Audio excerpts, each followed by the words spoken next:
Welcome to Luca is a Billionaire, where the only thing I invest in is your answers. You start by signing in with 2FA and checking that your account has analytics permissions. This prevents missing metrics later.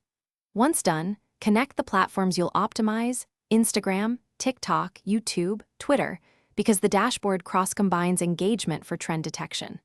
Next, import at least 7 to 30 days of historical posts so the dashboard can build baselines and anomaly thresholds. Make sure to map channel names to your internal tags. That mapping speeds up filtering and avoids duplicate streams. You now configure analytics to turn raw data into action.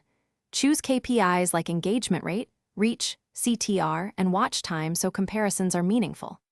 Then create segments by campaign, audience, geography, and device, because segmentation reveals which pockets drive virality. Once segments are ready, tune the virality threshold and enable alerts for spikes or drops.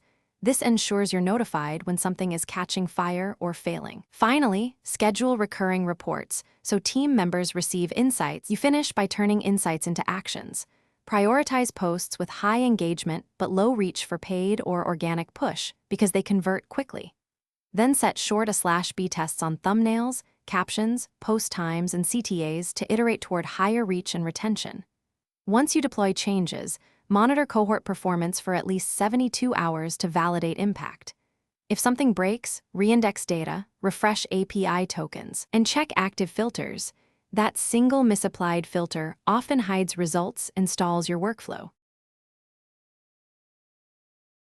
Thanks for watching and please subscribe. It's the best investment you'll ever make.